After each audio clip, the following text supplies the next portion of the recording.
So much for inviting me, Rahul ji, to speak on this FDP. In fact, we have been conducting FDP every now and then on some topics of relevance or the other for the benefit of academic fraternity and budding research people. I remember this particular FDP on advanced research, advanced resource methodology, analysis, and interpretation using SPSS and AMOS. This, I believe, is third time or second time, if I'm not wrong. We are using almost by and large the same, topic. In fact, today in the morning also, I was talking to one of the organizers as to why did you keep the same topic again. I got a very interesting response and, eye-opener kind of, input from them. And that was, it is just AMOS, and SPSS, but over a period of time, its utilization has gained a different momentum in different dynamics in different, directions. As new technologies, new dimensions of technologies are coming up, usage of SPSS, AMOS, or SEM or anything else is increasingly gaining momentum. And every 6 months, you use this particular, technology, its utilization and effective outcome will be altogether different. I'm sure over a period of time, when AI further develops, when AI bots further unfolds, users of AMOS and SPSS again will have different dimension. There is no life of a faculty without research. Everybody knows it. And I'm sure Professor Klaas is there waiting to speak as one of the resource person. He knows it better. In fact, we have been calling him in my campus to teach these students data management using different techniques, softwares. And every time he comes, to teach the same subject by and large, he uses different technologies. He uses different, dimension of the existing technology, for better understanding, for, multifaceted uses, of those topics, right? I'm sure that out of this, FDP duration, all those who are enrolled or subscribed to this FDP, they will have a different dimension, on how to use this for better result, for better outcome in the research journey. With this, I'll not take too much of a time. Thank you so much to the organizers. Thank you so much for all those who have participated or those who are going to participate in this FDP. My best wishes to everybody. Thank you so much, Professor Klaas Saptil. Thank you so much.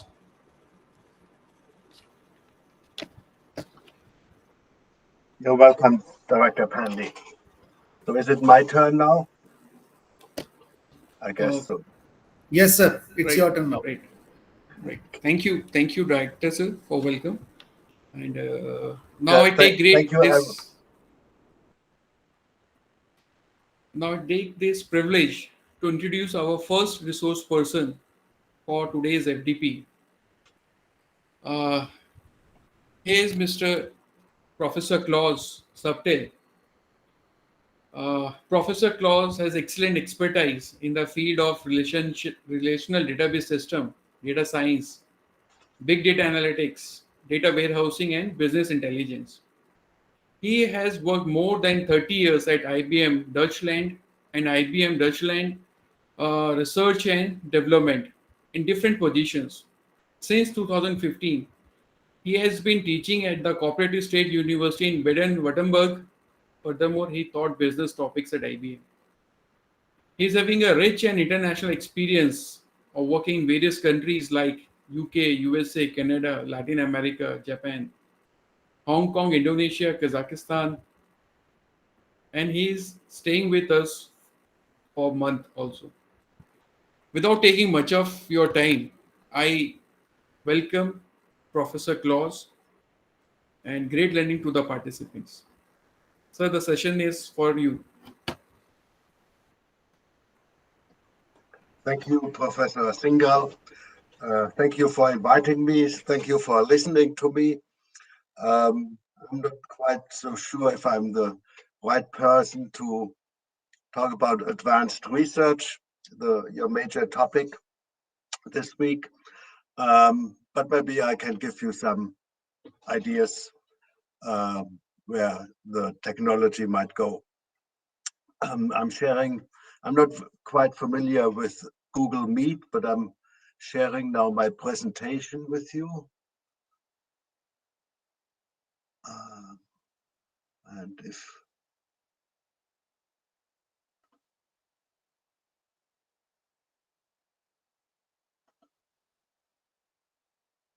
And I assume you see now my presentation on data fabric.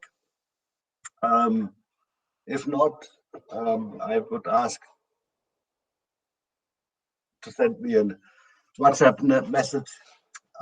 That's easier for me to read on the side than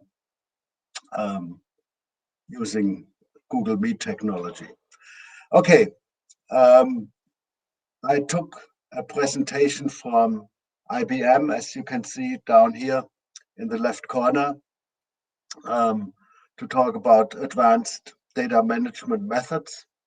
I'm not going to go into much detail about the products. IBM is in this presentation. They also mentioned products, and I'm not going into much detail about this.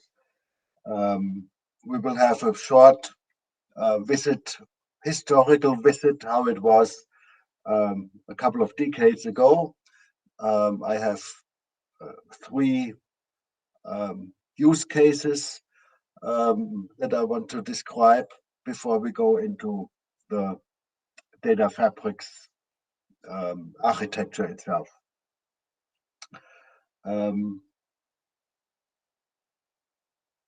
Yeah, what else can I say?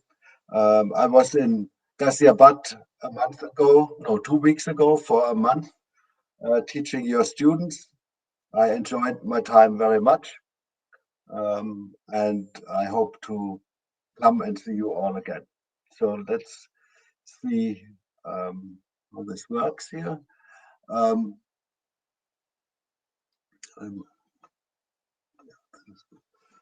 This is kind of the agenda of the provided presentation. So data-driven enterprises, we've talked a lot about this. Artificial intelligence is a lot of the current hype. I was just talking to one of my former colleagues, and I said, in this presentation, we don't mention SPSS at all. And he answered, oh, currently artificial intelligence is, dominating all the topics. So SPSS is a tool, an analytical tool on top of data fabrics. Okay, page down here. No, it works, yes. A picture, I was speculating with a colleague, it seems to be a solar power plant to us, and I'm sure it creates lots of data. So it's just, a start for the presentation. And I want to talk about how it was when the IT information technology started. And you see here my topics. Few business processes were even only supported in information technology, and they were all separate applications, as we will see on the next picture. So the objective was to replace manual, time-consuming business processes support them with information technology. Prior to the 1960s, we already had calculators. Most of you won't remember it, where you had to, you had to count the ones and the tens and the hundreds and so on.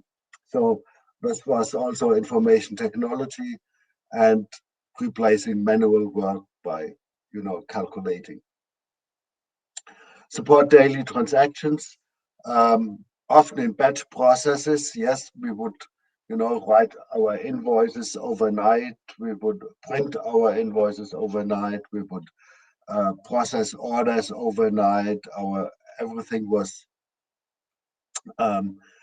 daily transactions, and the data was basically in the process with processing specific applications, and that's kind of showing on this second chart. So we had, applications for human resource, for procurement, for orders, for the warehousing, and every application has either the data embedded within the application, or they would use a certain storage facility to have everything separate.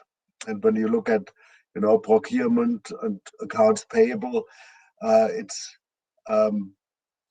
it's clear at one point accounts payable needs to use the data of procurement in order to pay the outstanding liabilities. Same as with order processing and accounts receivable. If you have an order, you want to share the data between all these applications. Storage technology at that time, either it was on, on punched tape or magnetic tape. Storage was always a limitation, slow, expensive, and it was not able to store enough data. As example, a separate tape for each process that was put in. Then they had a Winchester drive where you had to take out the hard drive and put in a different hard drive for other data and so on. And all this led to the theory of relational databases developed by Professor Cott in the late 60s, early 70s, and first implementations in research facilities. IBM was at that time not very excited about a relational database technology because they had IMS, Information Management System, which was a cash cow and still is a cash cow, and was used to send the Apollo spaceships to the moon. So they didn't want to use the new technology. And this came out with Professor Cott databases connected with primary keys and foreign keys, referential integrity, more complex structures. So this was all developed out of these disabilities of the technology in the 60s and 70s. Decision support, which is a big thing in all these data fabrics. It's the main driver behind all this analytical artificial intelligence development to make better decisions based on data. It started out called management information systems, then decision support systems, and many different names. When I started my job at IBM, I went for a customer, a marketing department, and they told me to have a report developed on a special marketing issue. It takes them about 3 weeks because they send their requirements to the programming department. There it is written in COBOL, a program that extracts data from the mainframe computer. And then about 3 weeks later, they have the answer to their question of 3 weeks ago. And they bought a department computer and found a a way to unload data from the mainframe into this department computer, and the department manager was able to write some structured query language, SQL. And so he said he writes a SQL in the evening before he goes home and hits the enter key. And the next morning, he already has the answer of his question. So response time went down from 3 weeks to 1 night. So this was a big advantage. And this was one use case in the 80s. And now we want to look at 3 different use cases that I selected from my presentations, from my research. There's this Procter & Gamble, and I let me go change the sharing. I stopped the sharing for a moment and share now my screen.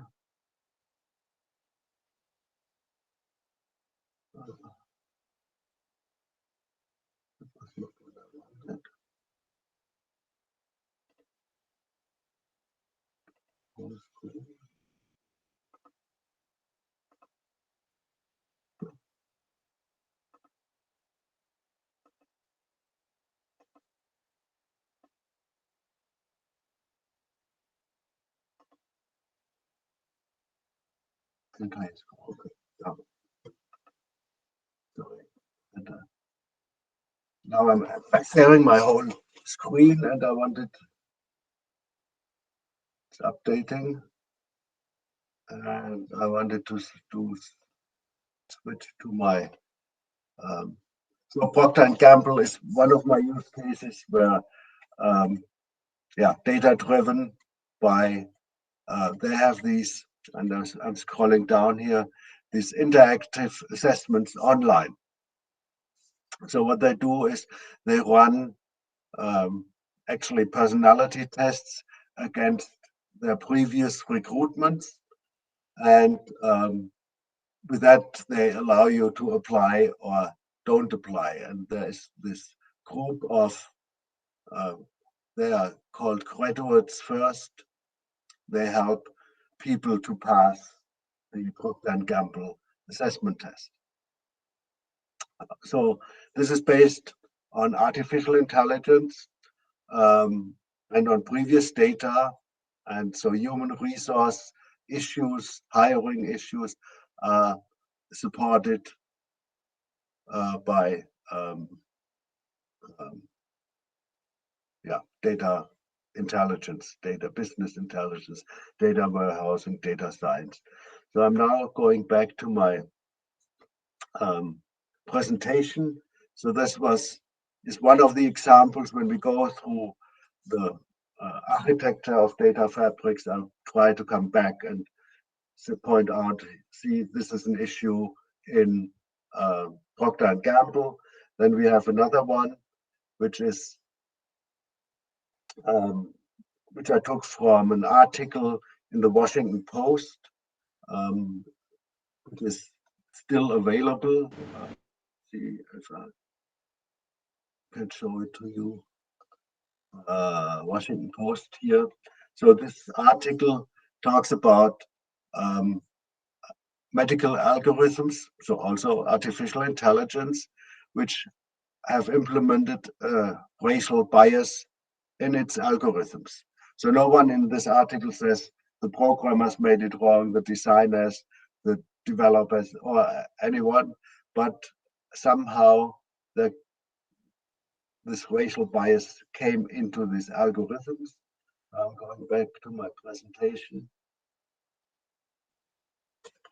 So it says in the article, I summarized it a bit, widely used algorithms dramatically underestimates the health needs of the sickest Black patients. And when you read it, I will share this presentation later with you. And you can also go to the Washington Post. If you search for racial bias algorithm, then you find it anyway.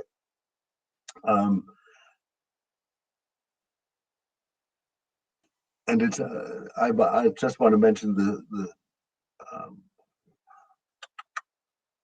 let me see if I can find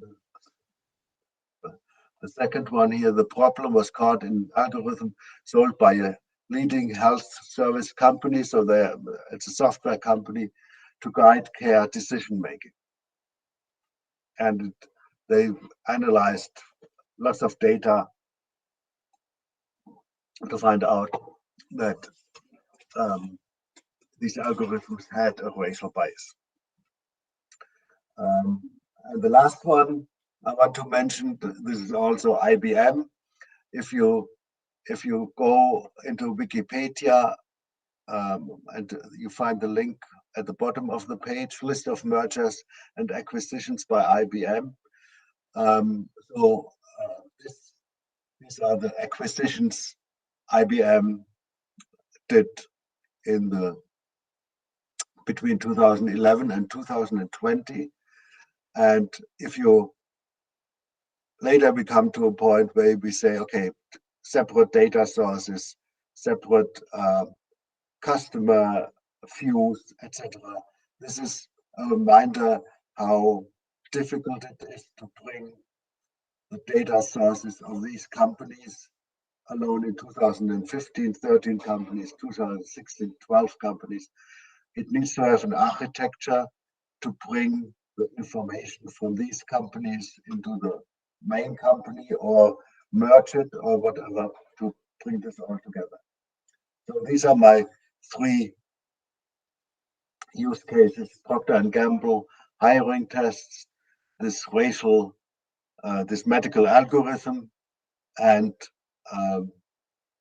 IBM acquisitions. If you look for Procter & Gamble or some other companies, you find the same or similar patterns for acquisitions. So now we come to this presentation. To be competitive, you need to use data as your differentiator. And that's what all these three use cases are for. We use data to differentiate our hiring, our human resources, which is basically, let me get I lost my mouse pointer somehow. Here, human resources down here. Oh no, I switched back to the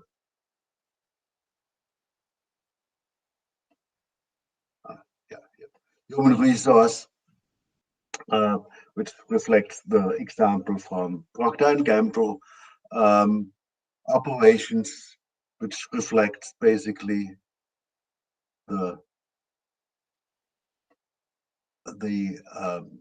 IBM example of acquisitions. So all these 15 different operations have to be integrated and used as, over here as differentiator. That's same applies IT down here, IT and operations apply to the health algorithm example. So now for finance and sales, I don't really have a use case, but I mean, they are obvious. Finance, if you look around, there are lots of banking, real estate use cases where you can use data as differentiator. In sales, marketing, you have, all these business intelligence analysis with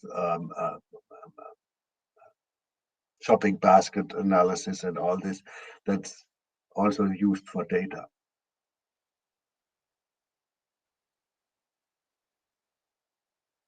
And I'm not reflecting on the numbers they tell us here. I didn't verify all the data sources they provided, but I assume that they don't give us wrong numbers. What I would like to mention just here is that the quantitative amount. So only 8% use data analytics, only 1/5 using data-driven decision-making permanently. So that's kind of what I wanted to mention here. Also, I would like to not go into detail about this, but I mean, we know we have fast-moving companies and we have slow-moving companies that will go out of market at one point in time. It's all about decision-making and management.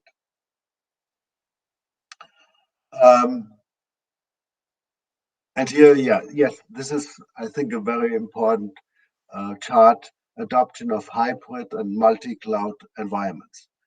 A couple of years ago, we said, oh, we only use either on-premise or in the cloud approaches for our data management. But today, it's always hybrid. So you have data management on-premise, you have data management in the cloud, and now you also have multi-clouds. If you look back at, let me just quickly go back to the IBM list of acquisitions. So all of these companies use on-premise and in the cloud approaches. And with the acquisition, you cannot throw all of this infrastructure and data and everything into the same pot. So in fact, the large enterprises always end up with multi-cloud environments. If one acquired company is using Google Cloud Platform and the other company is using Microsoft's Azure and the third company is using Amazon Web Services, you're already in a multi-cloud environment and you cannot get rid of it easily. So that's interesting. I have to find my here. Here. Attempts to centralize everything fizzles.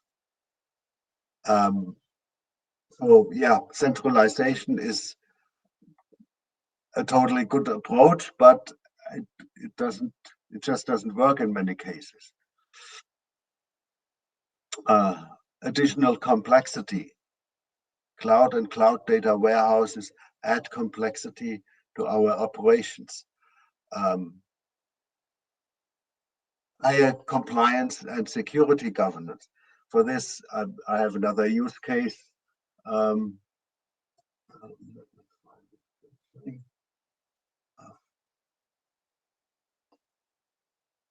Yeah. So Facebook is not complying with the European general GDPR, general data. This is down here, GDPR, general data protection. I don't know, don't remember the R, but yeah, the authorities are, I don't know how it is in India, but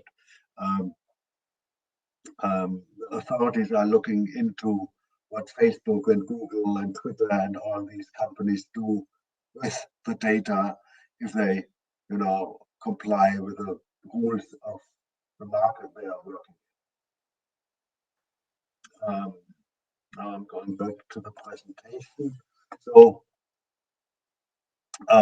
where did I move on? Yeah, higher compliance, security governance, increased focus on regulatory requirements. So that's same thing, in my opinion. So authorities and governments are looking more into multinationals. What are they doing with our data? Because it's, it's our data. The data belongs to the individual. And when I was in India, I've been reading what's it called, the Indian Economist, and I saw, there's similar movements within India, and that's what we want to prevent: data silos. If you have these multiple environments, the danger is very high that this kind of develops. What do we have on the white box? Challenges related to discovering everything you have, processing all your data in disparate locations, data engineering. Yeah, that's kind of what I talked about. Discovering everything you have. How do you discover data in some acquired companies, and how do you know your customer if you have acquired 15 companies, and you can be sure that you have customers like the Tesla or whatever, they have all the products of these 15 companies. So you never know what your customer has installed. So this is kind of the hybrid and motivation behind it. That's the new approach. It's data fabric, a data architecture with integrated set of technologies, services designed to democratize data access across enterprise at scale. That's what it says here. That's a IBM definition.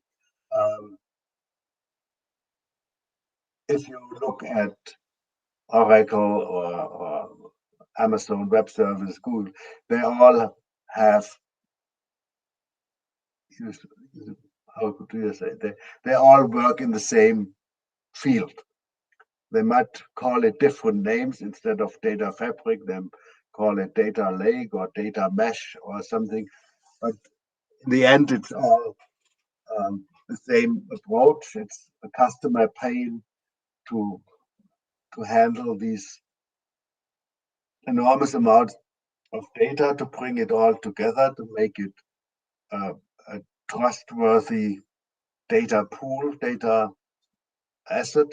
And so what all the companies do is they create all these architectural approaches, and then what they do is place their products into these boxes.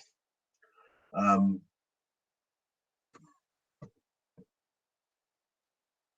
just looking at my timing.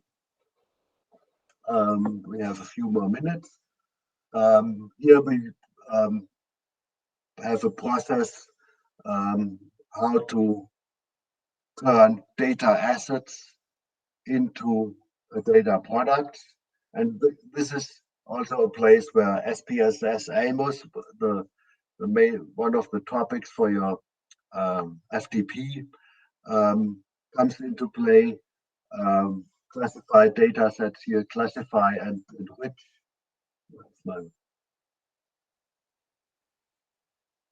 Classify and enrich. Prepare, transform. There are lots of products.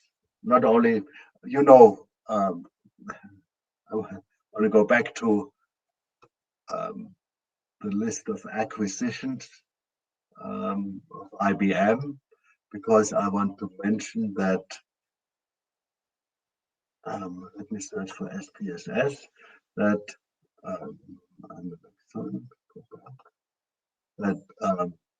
SPS is an IBM company, was acquired in 2000.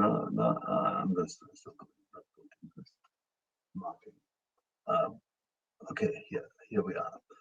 So July 28, 2009, SPSS became an IBM company. So just to mention that we are in the same family.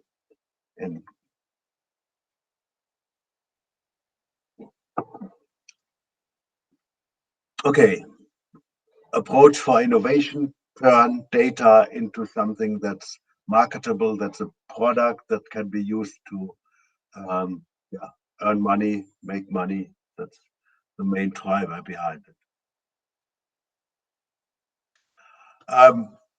This is one of those boxes where the software vendors like to place their products. So I don't want to go into too much detail. They have these categories: data insights, artificial intelligence.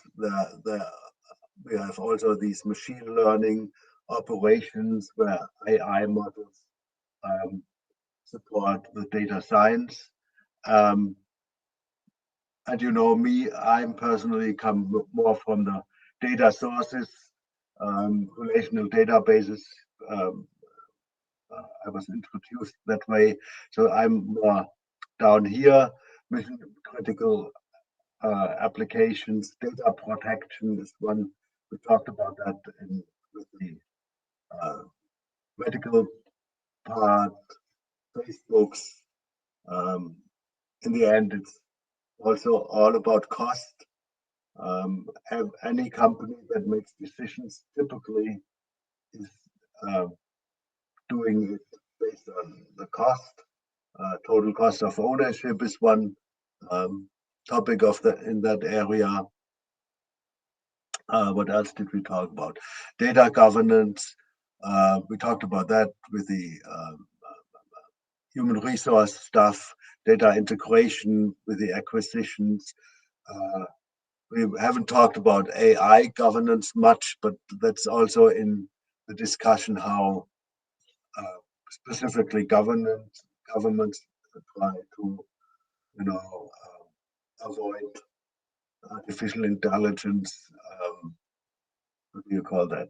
The negative sides of and risks of artificial intelligence. Then AI for customer service, which I think is still in its baby shoes. When I came back from India, I flew Vistara, and they have this AI tool customer where you know chatbot. I don't see any benefit as of today. Maybe there are better ones coming out. Text and analytics, that's a big thing. ChatGPT. When I was in where was I? In November, I was in Kazakhstan, and the university asked me to give a little speech about their anniversary. I don't remember, was it 100 years, 120 years? And so I went into some GPT thing and generated my speech based on my text inputs. So yeah, and the color coding you see is who is responsible for that line of business, then the data stewards, the data scientists, the architects. This is kind of the data-driven strategy. Actually, I placed all my use cases kind of in these categories, except as I just mentioned, AI governance. I didn't go into much detail about this.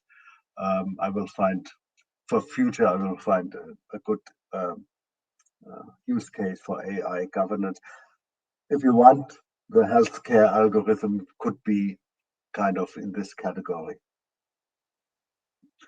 Now they come to all these workflows. I think I want to kind of skip those because it's first, as you can see, IBM puts all its products here, Watson Studio, Watson Knowledge Catalog, and these are all IBM products basically, and I don't want to do too much advertising for those.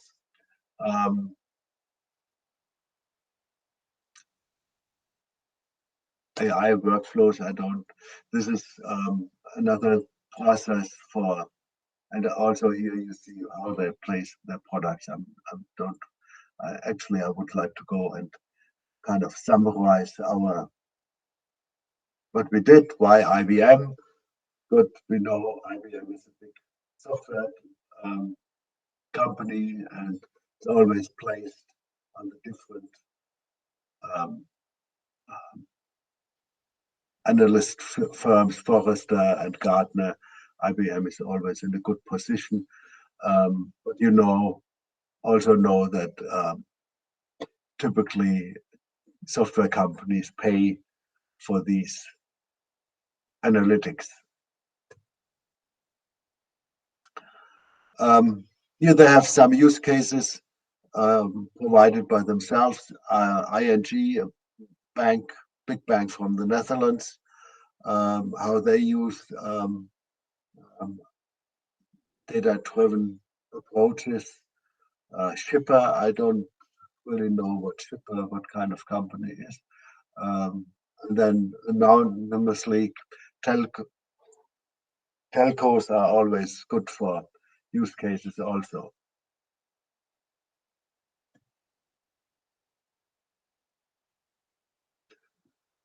There's additional information, and with that, I would like to summarize my presentation.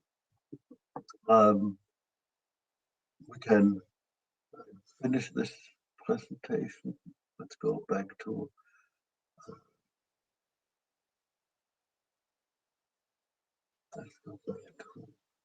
Google Meet. I finished my presentation. We can have discussions, questions.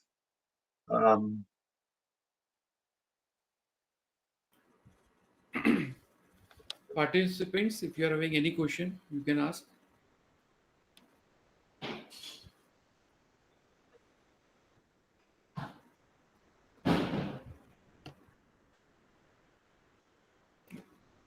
Yeah, if not, you can always reach me.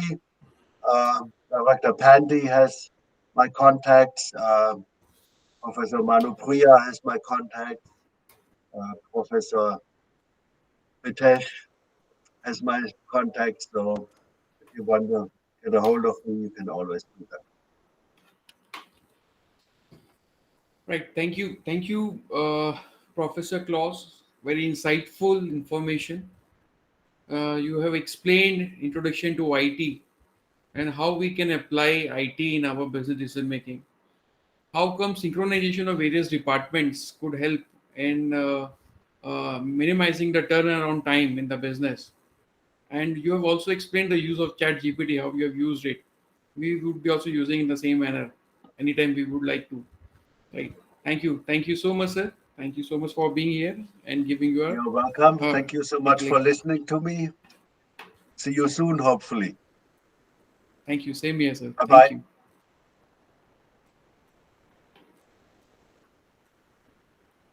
you. So now it's time to introduce our second resource person for today. I request Professor Ankit Gar to kindly introduce our second resource person. Thank you, sir.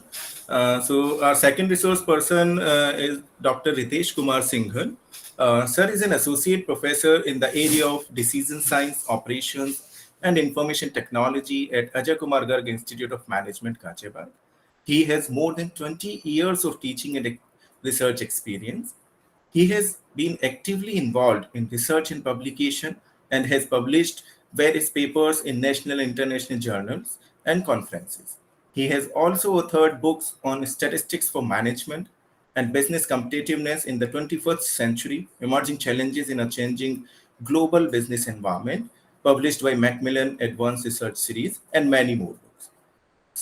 He holds his PhD degree and MBA from Jamia Millia Islamia, and MSc in mathematics and postgraduate in information technology. He has visited University of Zurich and the University of Geneva, Switzerland on educational occasions.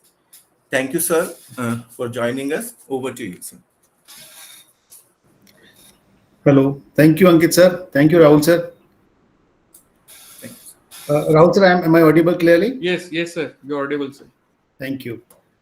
First of all, it is a great pleasure to be here with this institution and welcome all the participants here.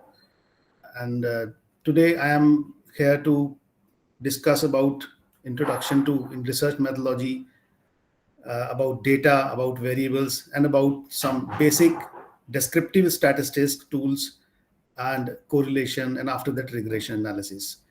So we'll do all these exercises on MS Excel. And now first I'm sharing my presentation with you all.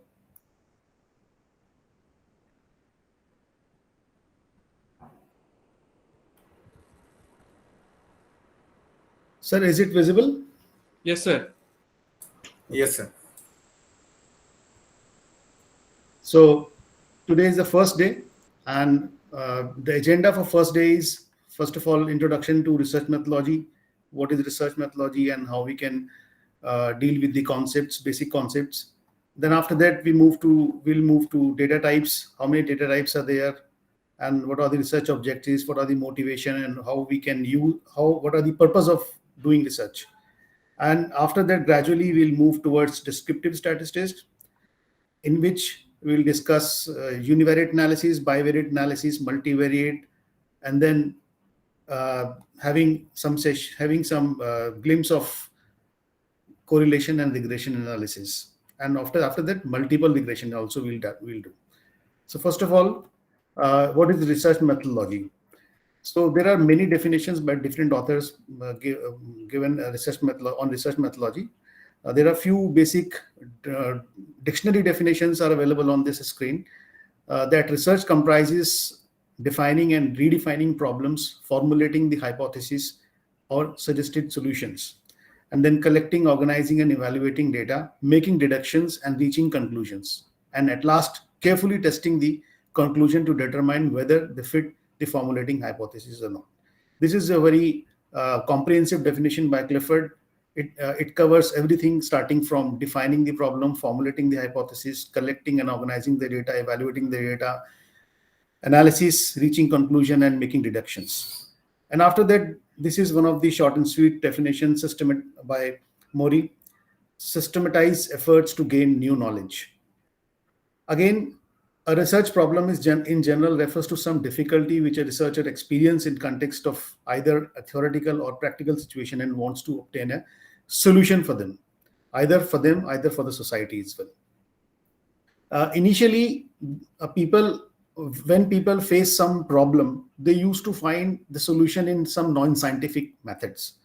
Like in ancient era, people use their common sense or tenacity, like what we have known that is true in the past holds firmly to believe because it is always doing so. For example, if we face some problem, we generally believe that in the past so many years we'll do, that is why we are doing this. For example, if there is a lunar eclipse in earlier days, if there is a new lunar eclipse, and people explain this event, this astronomical event, like there is a big snake who swallow the earth, and this is the justification of this astronomical situation in non-scientific method.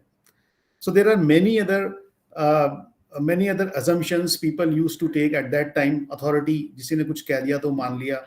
Intuition, like stand with the region, because my intuition is like this, then I can follow this particular solution as well.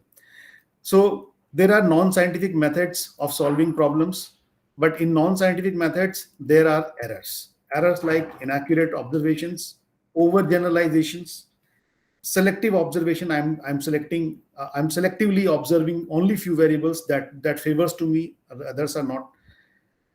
Cooking up information, illogical reasoning people are giving, and ego involvement in understanding, and premature closure of inquiry. So these are common human error in non-scientific method, and slowly and gradually people or researcher moves towards some scientific treatment of data and giving some scientific justification of the results. So these are the importance of scientific methods, like reliance on empirical evidences. People are asking for evidence, use of relevant concepts, objectivity, then ethical neutrality. Ethical neutrality means unbiased kind of research. Generalization, not overgeneralization. Systematic approach. There are systematic process of research, and everyone follows that. Rigorous procedure, and ultimately the logical reasoning process. So this is a basic difference between the non-scientific and scientific methods. So moving ahead, now what is research, and after that, what is research problem? A problem is basically a gap between what is expected and what is to be done. So to filling this gap, to identify this gap, someone has to find out the information that is being sought, which information you are required, which information you are not required. Like determine whether the information is already exist. If this information is already existing in some existing literature, you may have to review those existing literature and connect your gap. For example, a person do research till the point A, and B starts the research from these points. So there is a gap, and this gap can be filled, and a researcher identify this gap from literature review and try to fill this particular gap. So this is again a research problem. Determine whether the question really can or should be answered. There are many problems are answered, but every problem cannot be answered. Every problem should not be answered because of so many limitations. Use exploratory research to define background of the problem, and use of relevant variables. We'll discuss the variables here also, and use the relevant variable to justify the research problem. Basically, when we identify the research problem, there are two basic criteria: internal and external. Internal, like my own criteria, my own interest, my own competence, my own resource, what we are having. And external criteria is researchability of the problem, whether this problem is researchable or not. For example, is COVID-19. COVID-19 is there in 2020, and this problem is having an urgency, an importance to find out the solution at that moment of time only. Novelty of the problem, feasibility, whether it is feasible or not, whether you have feasibilities or not, because you can see, as we all are academicians here, we can see in the last 10 years or you can say 5 to 6 years ago, there are not very much facilities are available to the institutions. Now the institution have access to many resources like ProQuest and like AppSco, Emerald, and they have facilities, they have softwares, they have SPSS, SAS, Stata, AMOS, ARIMA. There are many softwares available, various facilities are available. So these facilities support us to identify a problem and work on work towards the solution of a particular problem. And the social and useful, social relevance and usefulness. So these are basically two types of criteria, internal and external criteria for identifying the research problems. And for selecting a research problem, there are a few more things works here, like interest of researcher, size of the research. Size means how much resources you required, how much money you required, how much people you required. Economical, whether it is economical or not. Researchers' capability and limitations. Uniqueness, that is one of the feature. And start with the theories of ideas. And it should not be biased, safe and ethical. And ultimately, the too narrow or too vague problems to be avoided. While selecting a research problem, we should consider that too vague problem and too narrow problem should be avoided. For example, if somebody asks like study of Indian economy, this is a great example of a problem which is very vague in nature. Study of Indian economy, what kind of economy, when it is to be done, what particular sector is to be focused on, and so on and so forth. So these are the criteria of research problem. This is one of the important slide. Everyone, we should focus on this particular research process. So there are a series of research process taken off a few books. There are 11 steps. First of all, what are the process? There are 11 steps. Number one, formulating the research hypothesis. First of all, you identify the question, you identify the problem, and formulate those problems as a researchable statement. Then do some literature survey, existing literature review, and there are various sources of this particular literature review. Either you go for AppSco, Emerald, ProQuest, and there are many other, or Delnet. There are many other sources where you conduct this particular survey. it takes you to this slide. Yes.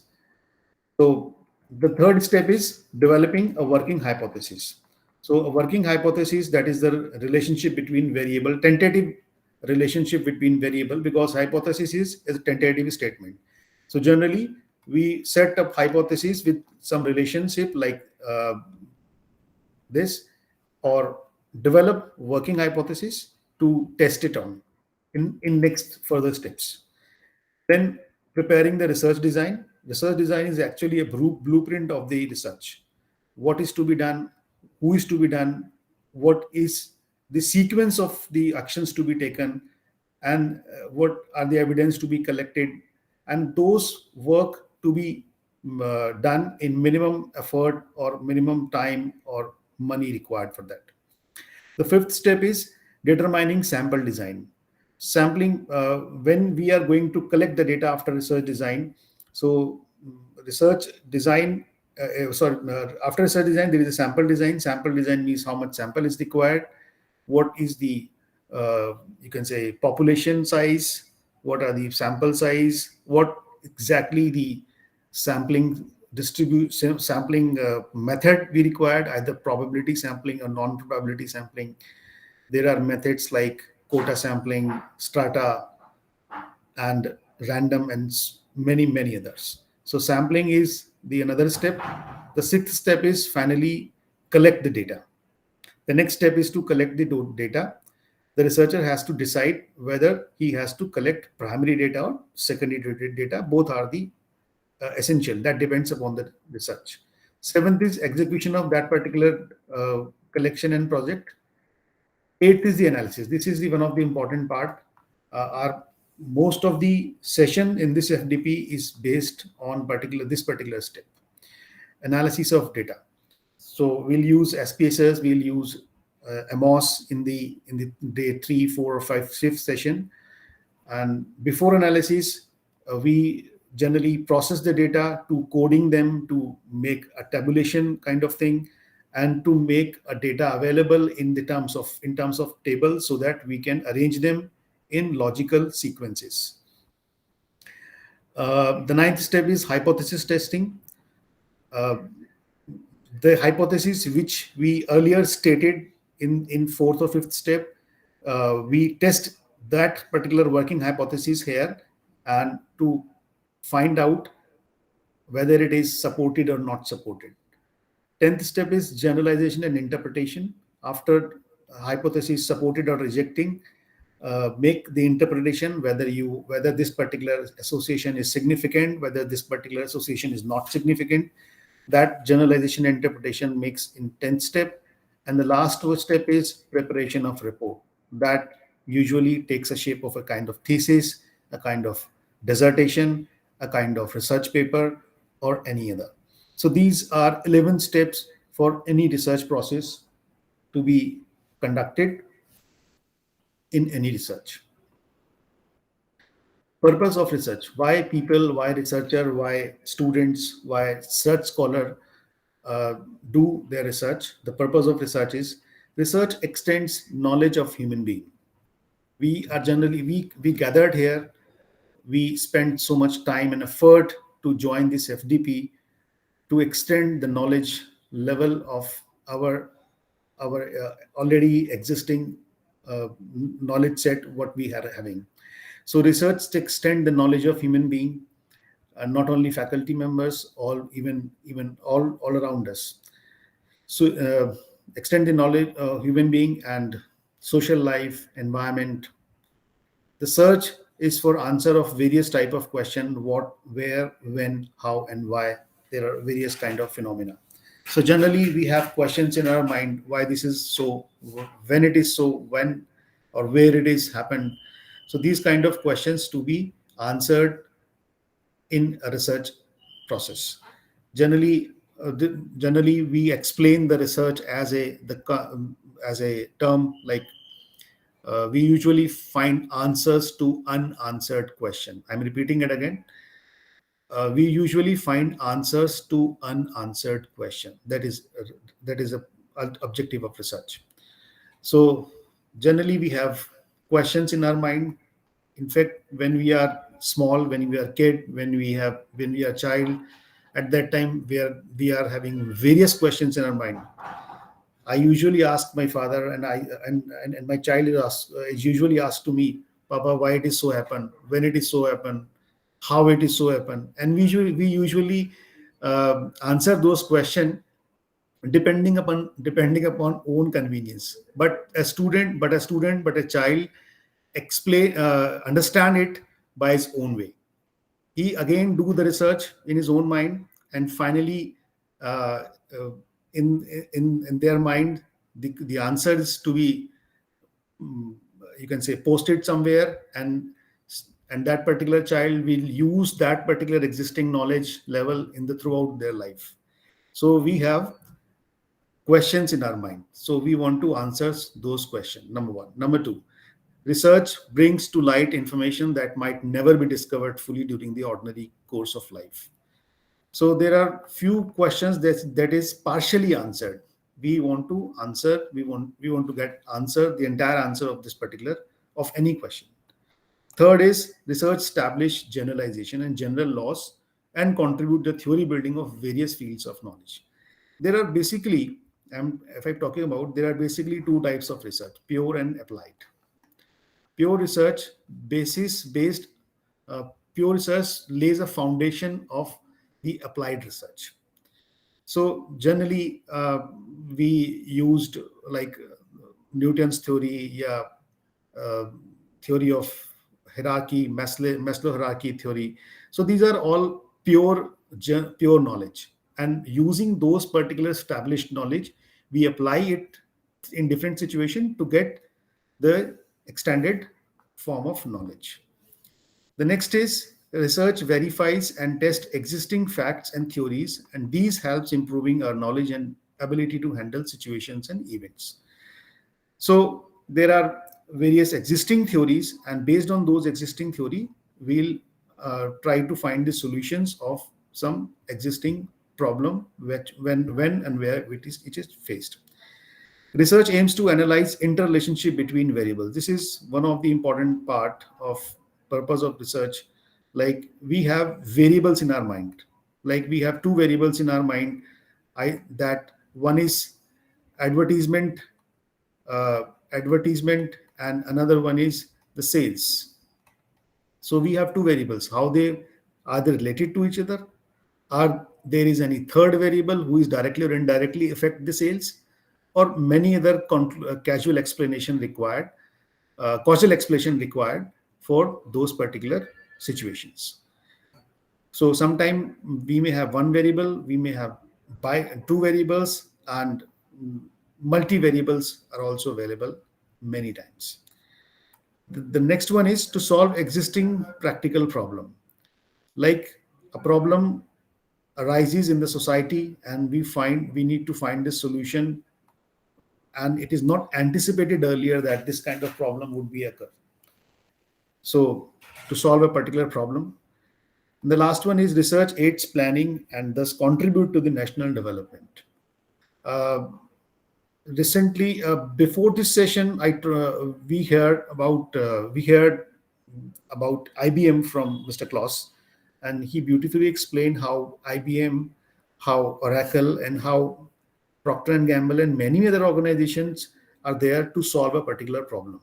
So whether IBM, Procter and Gamble, whether IBM Watson or SPSS, these all are softwares to help us to solve a particular problem. And these problems are not maybe a particularly to an individual. This may be a societal problem or national problem. So to contribute towards the national development, there are facilities, there are methods to use those particular research in towards the national development. So these big companies are there in America or UK to build their nation. So these companies or these research, they do this research in the interest of national development. Now moving towards research design. Research design is actually a kind of blueprint of the research, as we discussed earlier. There are basically a number of research design available by different other authors. I'm taking only three. First one is descriptive, and then exploratory, and then causal. The descriptive research is undertaken to describe the answers of question like who, what, when, where, and how. It is desirable when we wish to project the studies finding to a larger population if the study sample is representative. So we usually do some research on a smaller group like sample, and it is to be generalized on the population itself. So in descriptive research, we have the data, we have the purpose. We usually summarize those data to find out some meaningful conclusion over the population.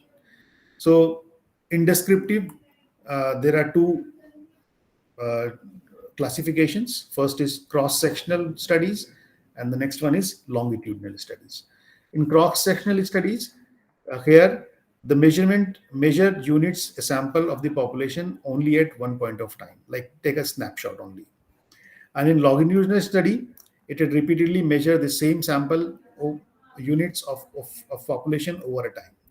So this kind of study takes time, and it will be done over a longer period of time as compared to the cross-sectional studies.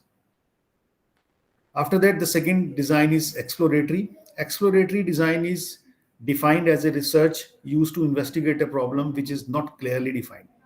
So it is either partially defined, it is either not defined in existing literature. So for those kind of research, we'll use exploratory research. It is conducted to have a better understanding of the existing problem, but will not provide conclusive results. So this particular research is especially used when researcher does not know about much of the problem. So this particular image gives you an idea about primary and secondary research, how we can use exploratory research in these two scenarios. In primary research, we will use survey, polls, expert interviews, focus group discussions, and observation. While on the other side, in secondary research, we'll do online research, existing literature, and case study research. So exploratory research is, as compared to descriptive research, this is more unstructured. Descriptive research is much structured. Everything is given to us. We usually apply the methods available to us and use those methods to reach to the conclusion. But in case of exploratory research, researcher itself does not know about much about the problem. Either they have idea, either they don't have even sometimes no idea about the problem. For example, if I'm sharing a topic like to study adoption of digital wallet among consumers. So here, this is a kind of exploratory research. I don't know who the people they are using those kind of technology, and whether it is useful, whether people are adopting it, what is the rate of adoption, what are the barriers of adoption, why people dropping it out using after using one or two times. So this kind of research is termed as exploratory research. And the third one is causal research. In causal research, the main purpose is the cause or the relationship between variables. So causality may be thought of understanding a phenomena in terms of conditional statements. Causal relationships are often determined in using experiments, and we usually make experiments here where we move the values of y to see the effect of x, where we usually move the value of independent variable to see the movement, to see the change in the y with respect to a change in x. So this kind of variable movement we do in causal research using hypotheses or hypothesis testing. When we talk about variables, we are moving towards data and data analysis. So we need variables. So when we talk about variables, there are variables depends upon changes on the more or other variables called dependent variable, or it is also known as endogenous. And the other one is called independent variable, that is exogenous. So the dependent variable are the cause that cause the change in the dependent variable is known as independent variable. For example, if X is a variable representing price and Y is representing sales. So sale is depending on price. So Y is dependent variable, X is independent variable here. So there are a few more examples like advertisement expenditure, ad of appeal, display location, method of compensating the salesperson, and there are many more examples. Extraneous variable also there in between are those variables that may have some effect on a dependent variable, but they are not considered as independent variable, or sometimes they might be not part of the study. There are 4 data types, because when we use SPSS or any other software, the software asks us before analysis that which kind of data you are giving to me.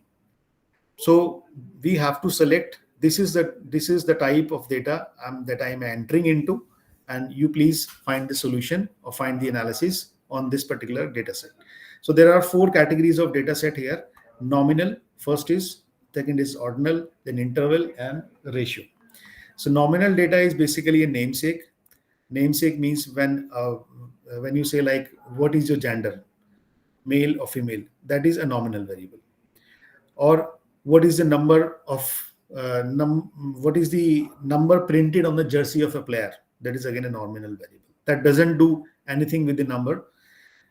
The next one is ordinal. When we ask the respondent a question like please rate this particular please rank this particular product on the basis of other products.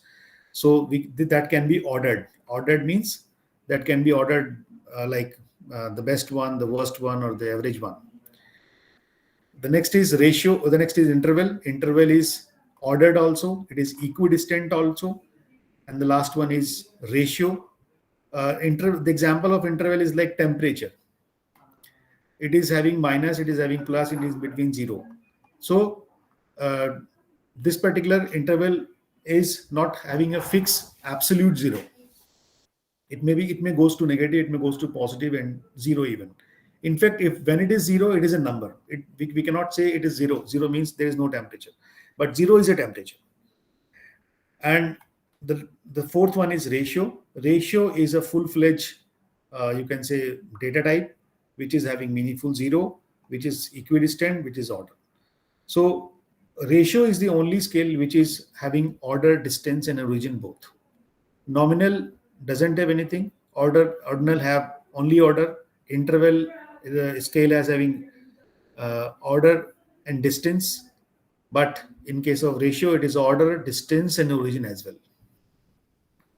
So this chart helps you to find out what kind of analysis we can do on a particular type of data.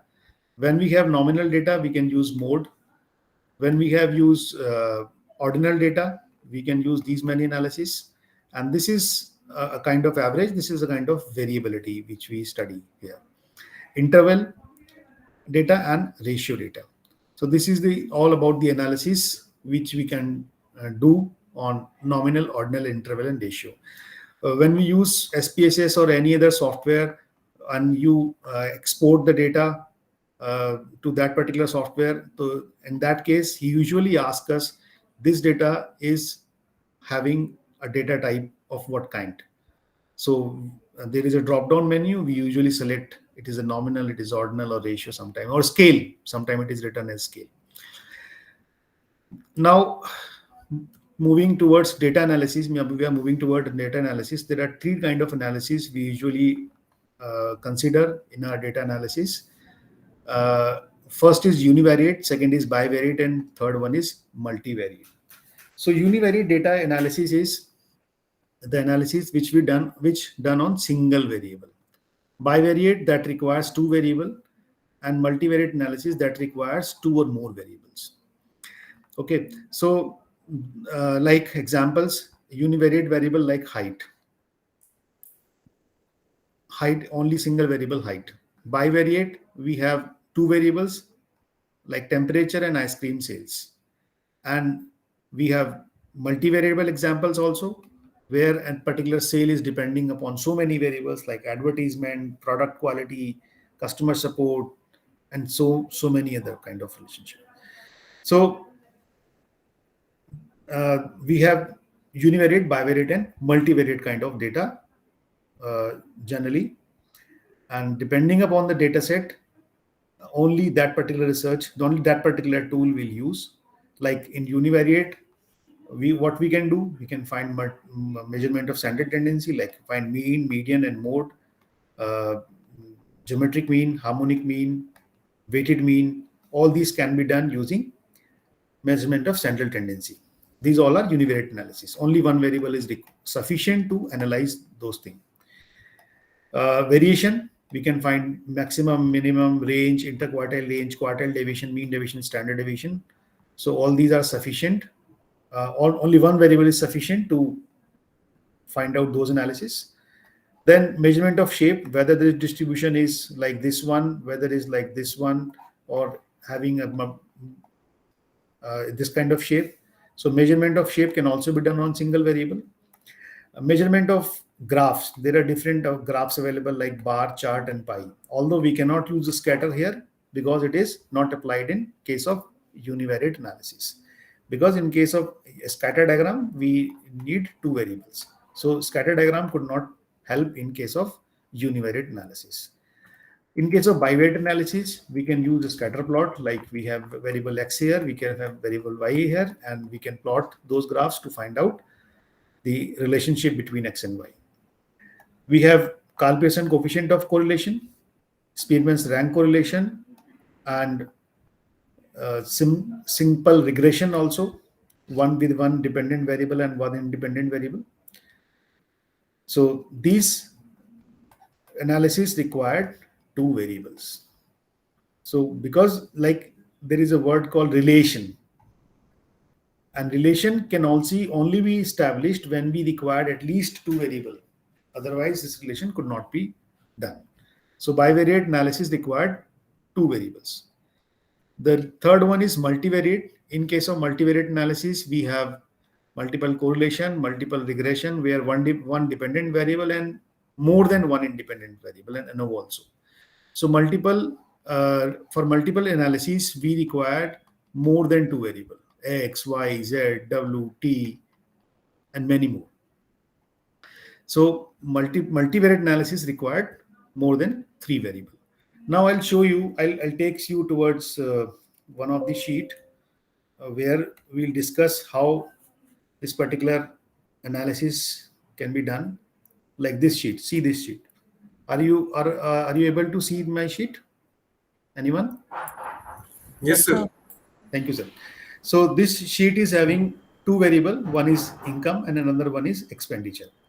And you can see as income increases 80 to 100 to 120, expenditure is also increases.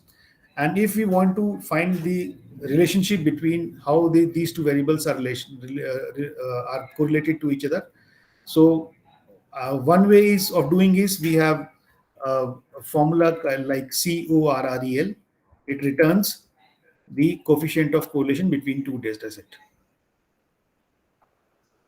And write CORREL, first pass the data of series X and then pass the data of series Y. So after that, we'll have a result, and this result is 0.980. 980. You can see it here. 0.980. 0.980 means this value is very close to 1, very close to +1 rather, and it concluded that as X is increases or income is increases, expenditure also increases. So this particular bonding between income and expenditure is very strong. That is 0.98. 98% values are related to each other. So this value may go sometime negative also when one is increasing, other one is decreasing. So we can use correlation analysis to find out the relationship between two variables. But there is one more method to find out this thing. You can go to data and click on data analysis. Here, this is data analysis. Sometimes it is not visible to us, sometimes it is not available because it requires to be, you can say, installed separately. By default, it is not available in the MS Excel. So I installed it. Click on data analysis. And in data analysis, there are many methods. One method is correlation. Although there are many more methods available. Excel is a very powerful tool. It is not even, you can say, an inferior tool as compared to SPSS. It can do many things as SPSS can do. So click on correlation analysis. First, it find out input range. Input range means the data it requires. So I take income and expenditure both. Click here, my data is in columns, and click here, label in first row, because I have selected labels also, income and expenditure. Click output range. Either I can apply the results to the new sheet also and to the existing sheet also. So output range, click here and select a particular area where I want to see my output. Click here and OK. So this particular table, small table, give us a interpretation or results that income is related to expenditure with a correlation of 0.980. And these two values are 1 because income to income is 1 and expenditure to expenditure correlation is 1. And this particular variable either you can find using the formula CORREL or using data analysis tool pack. It gives you the same results. So this is the example of correlation analysis and how we can operate correlation between two variables. Especially I'm talking about two variables. In fact, some people may ask about what kind of descriptive statistics or univariate statistics we can do. Yes, we can also do this kind of statistics. Click on data analysis tool pack and there is a option called descriptive statistics. There is an option called descriptive statistics. Click here, OK. And again, it asks me the variable. I'm selecting the only single variable income here. Label in first row, summary statistics, and output. In output, I can click here. Yes. So first I select descriptive statistics from data analysis toolpack, select the input data range, click the columns, label in first row, output range, summary statistics, and click on OK. So these many information about a single variable income, it shows to me like what is mean, standard error, mean, median, mode is not available here, standard deviation, how much, sample, kurtosis, skewness, range, minimum, maximum, sum, count, everything it tells us to me. So this is the kind of descriptive statistics. And in fact, I can do it for expenditure separately to compare both the results for income and as well as expenditure.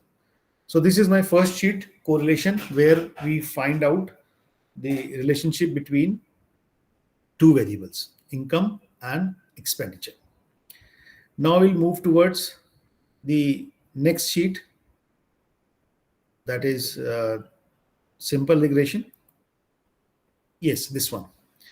Simple regression, although it is quite clumsy here, but I can explain you one by one. Again, I am using the same data, income and expenditure. Income is independent variable and expenditure is dependent variable here. I'll show you from here itself. Yes, this sheet is having only data set. So how we move towards and how we calculate all these things here. So first of all, click again on data analysis toolpack. This is most important part, data analysis toolpack within Excel, within dataset. You can see it here, home, insert, page layout, formulas, and after that data is there. And in data tab, there is one option called data analysis. If it is not available in your system, you can install it. And how you can install, I can tell you here. click on File, then Options, Add-ins, Manage Excel add-ins, go, and this is the add-ins. There are 4 add-ins available here. One is Data Analysis Toolpack, another one is Toolpack with Visual Basic Access, Euro Currency, and Solver add-in. So because it is already installed in my system, it is selected as tick. Otherwise, you select it here and click on OK, and you will have Data Analysis Toolpack installed in your system. So how we can run regression analysis on 2 variable, that I can show you here. Click on Data Analysis and then have option like regression. Yes, it is here. Regression. Click on OK. Now, what kind of data it is asking for us? Input range Y. Input Y range. Y is our dependent variable here, that is expenditure. So first of all, select the input range of Y. This is available. Input range of Y. Clearly, you should do it because Solver Excel or data analysis doesn't know which is X, which is Y. It is only researcher, it is only you to tell them, to explain them, to clarify them. This is my X and this is my Y. Otherwise, Excel will do it. Excel will take it as a data only. It is not having that much kind of brain, then it can differentiate between X and Y. It is only you, it is only us that we can differentiate it. So input X range is from income. Select, tick on label also, because first value is label I am selecting here. Output range, I want to show the output here in this particular sheet, or you can take it from new worksheet or new workbook as well. And then click here or select any outside range, this one, and OK. Although there are many other options, first I can try this. Yes, this is a summary output. This is a summary output. So it will require some, it is requiring some kind of explanation. So one by one, we'll discuss those things. So please listen carefully. I'll use this particular. Yes. So that I can run my pen here. This is the summary output. And first is multiple R. Multiple R is nothing but actually the coefficient of correlation. It is generally moving from -1 to +1. If it is negative, then it is a then it is negative correlation. If it is positive, then it is a positive correlation. Positive means both variable move up, and negative means both variable move in opposite directions. Because our value in X, as we see X is increasing, Y is also increasing. X is moving from 82 to 260. It is also up from 70 to 150. That is why R is positive here. So this 0.8980 is the value of R here. Second thing is R square. R square is the value of the square of this particular value, 0.98, that is 0.96. What is it? This is the coefficient of determination. It is called coefficient of determination, R square. That is proportion of variation. In this case, it is 96% because its value is 0.96. Proportion of variation, 96% here, in Y explained by the independent variable X in this linear regression model. So this value tells us that 96% value of dependent variable explained by the independent variable. Adjusted R square. Adjusted R square identify the percentage of variance in the target field that is explained by the input. There is a slight difference between R square and adjusted R square. R square takes all different independent variable, but adjusted R square consider only significant independent variable. So to consider or to use the further, adjusted R square is having comparatively better results than R square. The next is standard error. Standard error is the average distance that observed values fall from regression lines. अगर ये जितना कम होगा उतने result अच्छा होगा. Smaller the value, accurate the results. You can see it from here. All these values are not on the straight line. This value is having some distance. This value is also having some distance. So this is the average distance of the points from the fitting line. And if my points are very far from this particular regress line, that value of standard error will increase. And if it is increased, my results would be inaccurate in that case. So our target is to minimize this particular error. So how this is done? Generally, it is found at x with x minus expected value.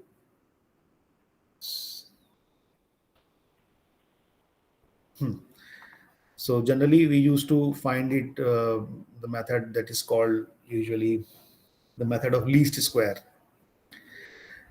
So this is standard error. Observations are 10 because there are a number of 10 observations. It will tell you the number of observations. So this is the first part. Second part of this table is I'll take from this one. This is the first part. Second part is it is giving us like values of coefficients, standard error, t value, p value. These two values are very important and we need to discuss it here. First value is intercept, and the second value is income. If the income, how this particular value can be traced out, generally in 2-dimension data set, we write the equation like this: a plus bx, where a is called intercept and b is called slope. So here, this is called a and this is called b. So how we can write the equation? The equation of this particular regression line is y equals to 24.5 plus 0.59, 0.51 rather, 0.1 x. So this is the regression line, and you can see this regression line is also available here. So if the so this is the regression model of 2 variable. If there are 3 variables, simply we can do it for 3 variables also. So this is the regression equation, regression model we are framing here. And okay, and the statement which is written here is like, if the income is 0, what is the value of y when x is 0? What is the value of y when x is 0? How much it is? Anyone? 0.58. When x is 0, y is 24.5. So intercept is, if the income is 0, if the x is 0, it is still 24.45. And the beta coefficient, this 0.51, this 0.51 clearly explains that if income increases by 100, the expenditure increase by 51. So basically it is 0.51 means if it is increased by 1, then what is the change in y? So this 0.51 beta coefficient, this 0.51 means the rate of change. Or you can say the change in y with respect to a unit change in x. When we change in x by 1 unit, how much it will reflect the change in the y. The second thing is standard error here. Since both the standard errors are less than the coefficient value, then both are significant. We should carefully see that these standard value of standard error must be less than the coefficient values. If it is less than coefficient value, then we can say it is significant. P value generally is a deciding value. Since both the p values are less than 0.05, that it means both are statistically significant. Then we can use this model. We can predict this. We can use this model for predictions. since it is significant. This lower and upper 95% values explaining that we are 95% confident, because 95% is confidence interval. 95% confident that the value of intercept lies between 0.966 to 39.25. So this is the lower and this is the upper. Similarly, for income, it is varies from 0.42 to 0.59. So 95% values, suppose there are 1,000 values, 1 lakh values, 95% values are ranging from lower to upper value. Okay. There is one interesting thing is there, this value, significance F. This value is actually 6e minus 7. This is a scientific value. You can see people are from science use this value. So 6e minus 7 is very close to 0. It is very close to 0. 10 to the power minus 6, like it is very close to 0. And again, it is, since it is less than 0.05, it is marked as a significant value. Significant value means this F is significant, means there is a linear relationship between income and expenditure. This is being proven, or you can say rejection of null hypothesis. Generally we set up the hypothesis like there is no relation between income and expenditure, and it is now being rejected because this value is significant. Then it is being proven that a linear relation between income and expenditure. So this is how we can understand a two variable data set in the form of simple linear regression. I think it is understood, and we are moving towards the 3 variable data set. So next I'm having multiple regression, that is for 3 variables. This is again very interesting. I think you should keep with me. You should be with me so that we can understand. This is again, this is the data of like shipments. There are 20 data sites. I can show you from here.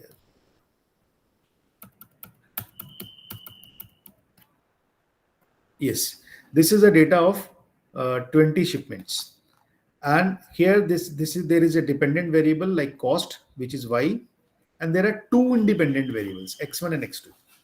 This is the case of 3 variables or multiple regression variables. And you can see there are 2 independent variable, X1 and X2, and Y is dependent variable. And what are those variables? Y is cost, X1 is the distance, and X2 is the number of items. The cost is depending on distance as well as number of items you are sending. So this is the data. I'm using the same analysis which I am doing earlier, that is regression analysis, and this is my summary output. Now, how we can analyze this particular summary output here in case of 3 variables. So see how we can do it. Again, multiple R is the correlation. R square, adjusted R square, all these values are same, 20 variables. And these are 2 interesting things here. We have intercept, we have X1, we have X2. Here intercept is minus 25, X1 is 1.21, and X2 is again negative. And standard error p value, in case of p value, both the p values are less than 0.05, sorry. So X1 and X2 both are individually useful in predicting the value of variable Y. And this value is p value is again 0.0 for less than 0.05. That means that regression model which we are using here, that is statistically significant. Now, how this regression model is useful here? We can plot this regression line as Y equals to A plus B1 X1 plus B2 X2. We can have, if we have more than 2, 3, 4 variables, more than 3, 4, 5 variables, we can extend it further. Generally, people use error components here also. So here A is intercept, A is intercept, and B1 and B2 are the coefficients. So these coefficients, you can see it from here.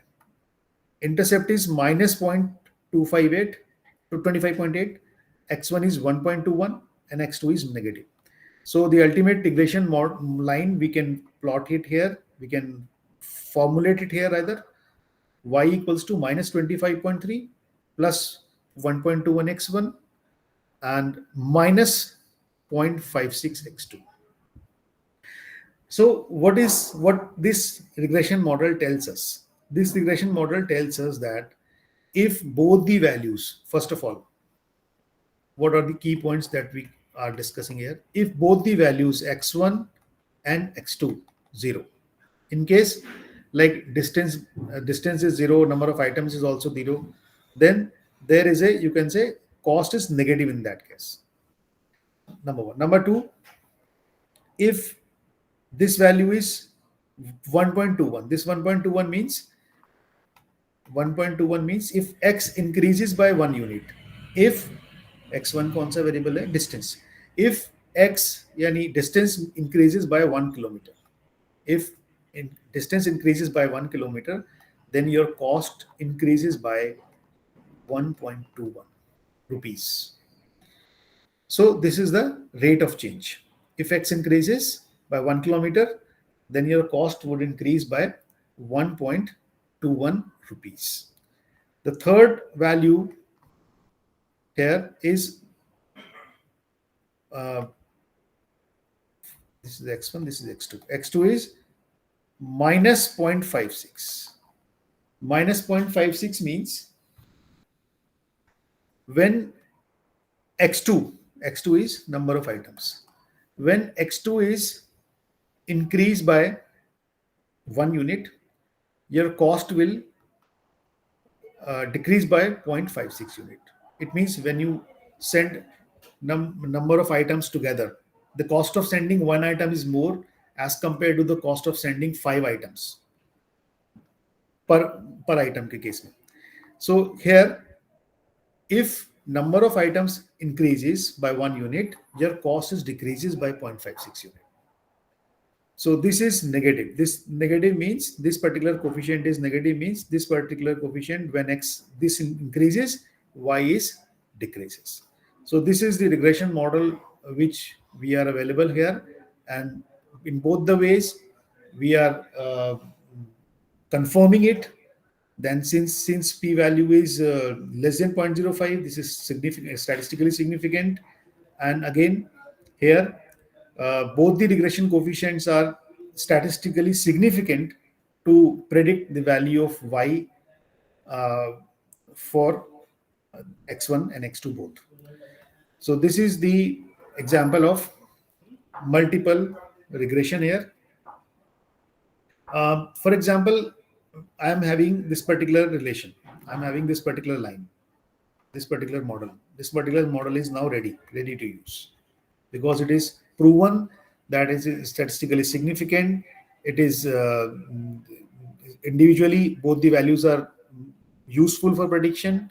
Model is okay, and it is now used. It is now available for further use. Okay. If someone asked me after making this model, if someone asked me like this question, see this question, I'm marking it with some color. Yes. If after making this model, if someone asked me, predict the value of y, that is cost, when x1 is 52 and x2 is 17. When x1 is 52 and x2 is 17. Okay, so we can put the value of x1 here and x2 here also. So in that case, y comes out to be 27.73. So we can write it here like, if it is 52, if it is 17, then this value would be 27.73. So this particular model will help us to predict the value of y based on the given values of independent variable x1 and x2. I think it is clear to everyone. Okay. Let me check one thing also. We'll talk about error as well. Otherwise I'm going to finish. Suppose I want to check this particular value, this particular set, this one, first value. Here x1 is 67, x2 is 32, and y is 28. I'm using this model. So equals to minus this value multiply with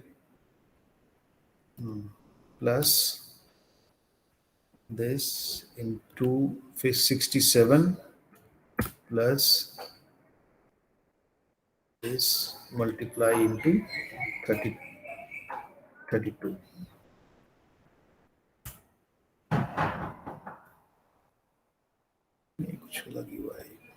Equals to 25 minus 25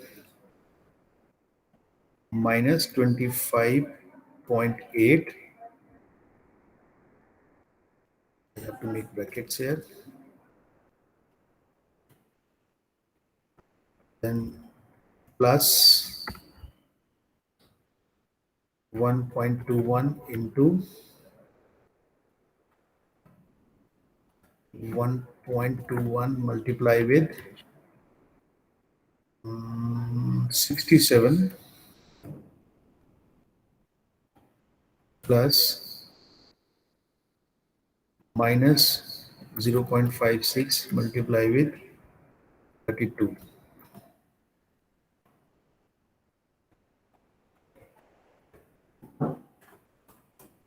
Yes. So this result is 37.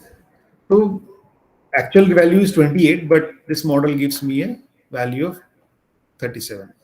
So this obviously this is an error. So we can see the actual value and the difference between actual value and predicted value to find out the difference, to find out the error between the given results and the output results from this particular summary. So this is all about from my side. And if any questions, we can discuss it here.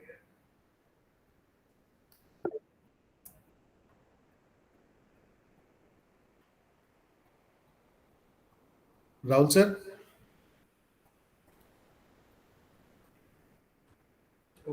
Yes, sir.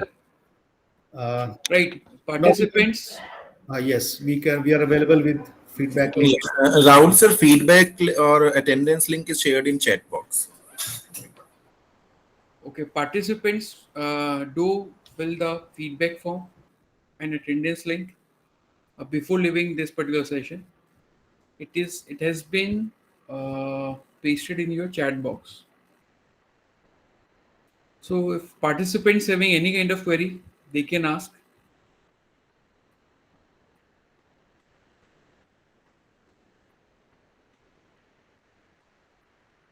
Okay, sir, I'm having a query like the regression which you have used in this Excel.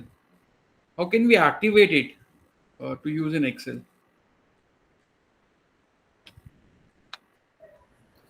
Sir, please repeat again. So my question is, how can we activate this particular option of analyzing in Excel? Okay. Is it already available or? Okay, I'm sharing with you.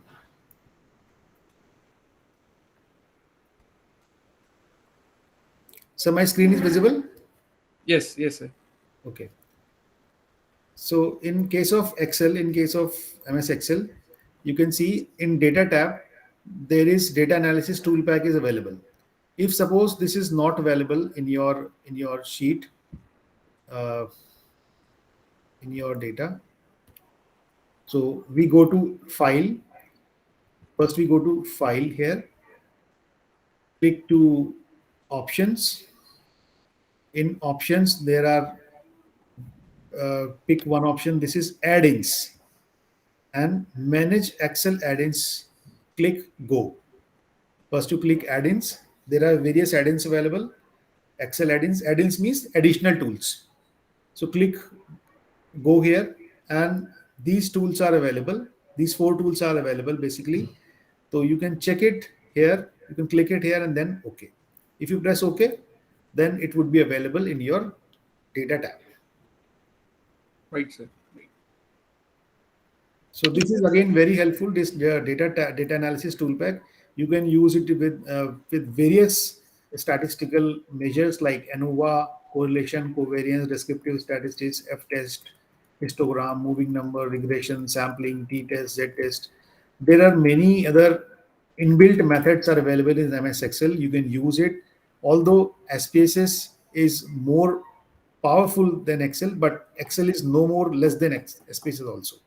It can do many things as SPSS can do, and it is widely available to each one of us freely. In fact, freely available to all of us, and we can use it anywhere with our convenience. I think, sir, I can answer your question. Right, sir. Thank you so much. Ankit, sir, can you confirm the status of attendance? Sure, sir.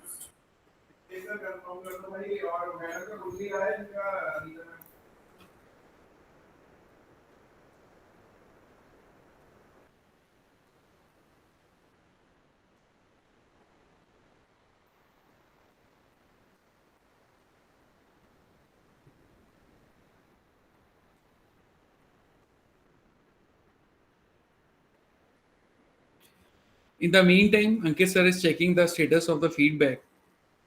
Ritesh sir, thank you so much for such an informative, insightful, and in-depth information sharing regarding research. Someone who is new like me would be knowing how research could be done, would know how research could be done, and would apply all these methods effectively. Thank you so much, sir. Thank you so much for giving such a informative and insightful session. Thank you, Rahul sir. Thank you. And I think participants would be having, Pankaj sir, participant would be having same link for tomorrow or would be having different one?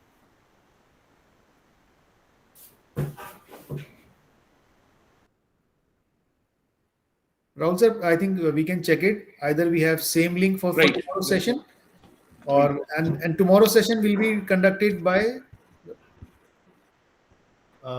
Dr.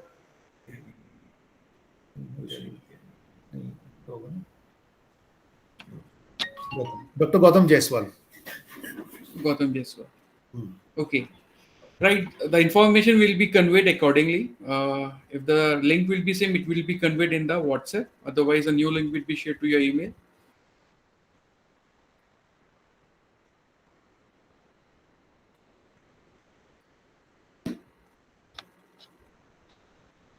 So Ankit sir have all given their feedback.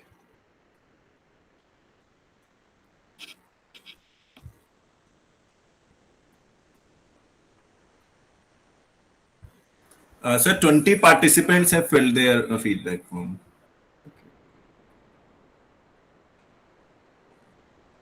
So remaining, kindly fill the feedback form. It will work as attendance also.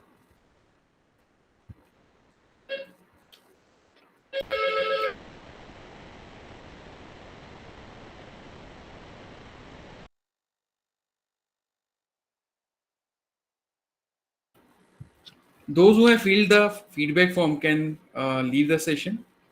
We will continue tomorrow.